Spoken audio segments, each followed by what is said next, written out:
Okay, Assalamualaikum warahmatullahi wabarakatuh. Okay, ini saya nak kongsikan bagaimana saya buat perekodan untuk PDPR yang saya buat untuk sekolah saya lah, untuk subjek yang saya ajar di sekolah saya. Dan subjek yang saya ajar adalah, yang pertama adalah PJPK, seperti mana yang tuan-tuan boleh tengok yang bahagian bawah ni. PJPK tahun 1, BI tahun 2, BI tahun 1, BI tahun 2, BI tahun 3, dan saya buat satu tempat rumusan yang sebelah sini, bawah saya tu.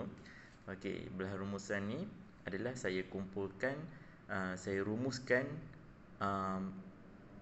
mengikut tahun, mengikut minggu dan mengikut tarikh-tarikh yang ada. Yang atas semua ni ada tarikh-tarikh dan ada minggu. Okey, baik. Jadi saya buat ni adalah berpandukan Google Sheet, sebab mudah untuk saya tunjuk sebagai evidence kalau pemantau tu terdapat datang sekolah. Jadi kalau diminta ataupun pentadbir nak minta bukti saya buat PDPR, sebab saya kat Johor, kami sudah mula menggunakan pelaporan yang baru, yang rintis tu, tapi kadang-kadang tak dapat masuk. Jadi kami kena standby rekod kami sendiri. RPH masih kena buat, tapi ini adalah rekod bilangan murid yang buat ataupun laksanakan kita punya PDPR. Okey, baik. Jadi saya akan buat Google Sheet dan saya akan buat dulu mengikut kat bawah ni. Saya akan buat dulu beberapa sheet lah mengikut subjek yang saya, dan saya lebihkan satu sebagai rumusan. Okey, jadi contohnya saya buat satu PJPK. Okey, saya letak senarai nama, lepas tu saya buat ikut minggu. Jadi kalau PJPK masa saya seminggu tu 2 kali. Jadi ikut tarikh ni lah. Macam tuan-tuan boleh tengok yang belah atas sana tu. Okey. Tu. Jadi minggu 16, minggu 17, minggu 18. Minggu 19 tu saya just standby je. Yang tu adalah minggu yang selepas cuti sebenarnya. Saya cuma standby je. Sebab tak tahu lagi ada PDPR ke tak kan. Okey, jadi saya terus letakkan cuti. Lepas tu bilangan macam tuan-tuan nampak nombor 1 tanda merah atau putih apa semua ni, saya akan bagi tahu sekejap lagi. Okey, lepas tu samalah macam BI, saya ada senarai nama kat sini. Lepas tu cuti yang minggu 16 tu kan cuti sepatutnya minggu sekolah, tapi dikira sebagai minggu pelajaran sebab kita cuma ambil cuti peristiwa.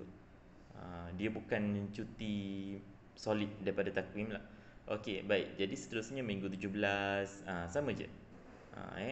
Okey, lepas tu tahun 2 BI, sama juga.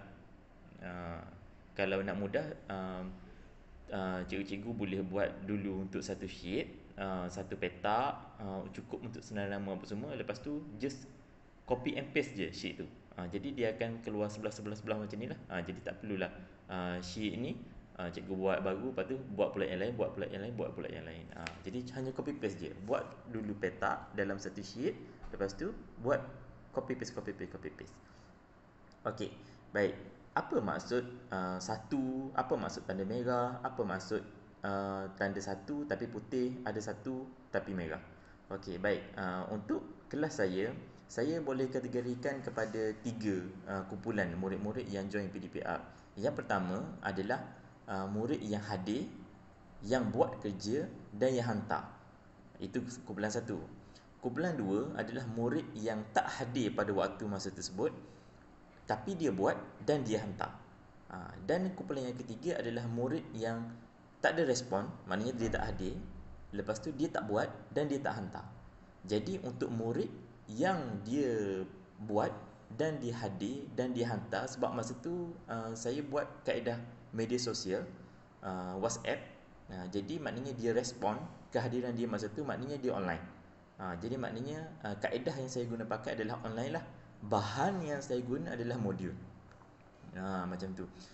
Itu saya akan letakkan dia sebagai nombor 1 dan warna putih. Jadi kalau tuan-tuan nampak yang nombor 1 dan warna putih, maknanya murid-murid tu nombor 1 warna putih macam yang kat atas tu. Jadi maknanya murid tu dia hadir pada masa semasa saya tu. Jadi contohnya kelas saya pukul 8 sampai 8.30. Dia respon, dia hadir masa tu dan dia buat kerja saya dan dia hantar pada masa tu juga. Maknanya budak ni dikategorikan dia sesi pembelajaran online. Lepas tu dah habis masa saya. Pukul 8.30 tu pukul 7, pukul 8, 8.30. Okey, pukul 8.30 tu dah habis masa PJ saya. Dan habis masa untuk PDPR saya lah, habis masa subjek. Jadi ada murid ni dia buat, dia tak respon hadir tadi.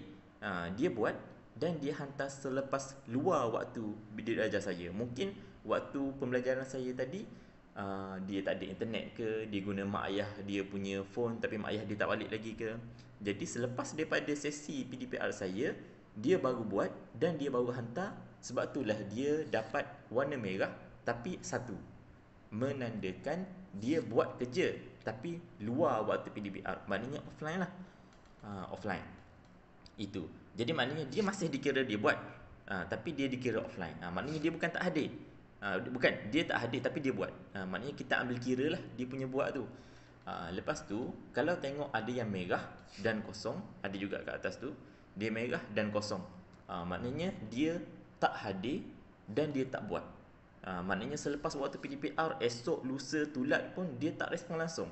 Dia tak hantar pun kerja saya tu. Jadi maknanya saya letakkan dia sebagai merah dan kosong lah, tak ada nombor satu apa semua.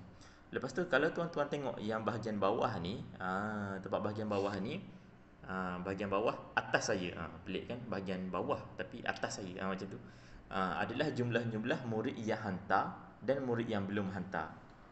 Jadi ini adalah untuk memudahkan saya sendiri untuk kenal pasti berapa orang. Kita nak kira of course lah, macam tak berapa nak ingat sangat kan, sebab berterabur dalam WhatsApp tu. Jadi berapa orang yang kita nak, sebab kita nak masukkan dalam laporan PDPR nanti tu. Jadi maknanya saya buatkan nombor ni untuk mudah. Berapa orang yang hantar dan belum hantar. Online ke offline tu, yang tu dalam laporan PDPR. Yang ni, yang dalam catatan yang saya buat ni adalah untuk kenal pasti siapa yang buat sebenarnya. Yang tu, itu yang macam saya lebih menghargai lah, walaupun dia buat luar daripada subjek saya ke, dia buat esok ke, lusa ke, dia tunggu masa cuti ke baru dia buat. Yang tu saya tak kisah sangat, sebab asalkan dia buat. Macam tu. Lepas tu dia PM saya luar sesi ke, kita layan jugalah cikgu kan. Jadi maknanya dia buat. Tapi apa kaedah yang dia ambil? Apa kaedah yang kita buat untuk murid-murid yang luar daripada sesi PDPR ni, offline lah. Macam tu. Okey, dan yang lain pun sama juga. Untuk BI tahun 1 pun saya buat yang sama juga.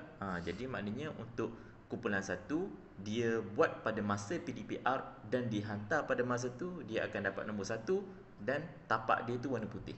Lepas tu murid yang buat luar daripada sesi PDPR tapi dia tetap hantar, maknanya tapak dia tu merah tapi dia dapat juga nombor 1. Nombor 1-1 ni kenapa sebenarnya? Sebab nombor 1 ni dia akan jumlahkan sampai ke bawah ni. Okey, jumlah nombor 1 semua tu adalah murid yang hantar.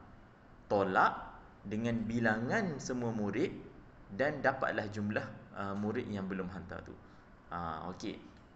BI tahun 2 pun sama juga yang saya buat. BI tahun 3 guna formula yang sama. Saya tak guna formula sangat. Formula yang saya guna adalah hanya tambah je jumlah kat bawah tu. Itu sahaja. Dan tolak. Tolak bilangan jumlah kelas lah. Macam tu. Tak ada formula-formula sangat. Sebab bagi saya benda tu macam rumit sikit lah. Kita nak memudahkan kerja sebab banyak lagi benda lain yang kita boleh buat. Dan rumusan. Jumlah yang tadi, yang bahagian bawah ni, bahagian bawah semua ni, adalah untuk kita masukkan dalam rumusan ni. Rumusan ni. Okey, rumusan ni, okey, mata pelajaran yang diajar oleh Mr. Akmal pada tahun 2021. Okey, tengok BI tahun 1. Bilangan murid 20, minggu 16 ni memang kosong. Lepas tu, okey, minggu 17.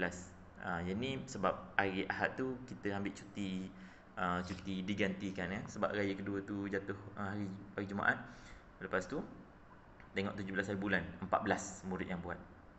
Lepas tu 18 hari bulan, 7 orang. Seterusnya 14 orang, 13 orang, 13 orang, macam tu. Kenapa ada hijau dan merah?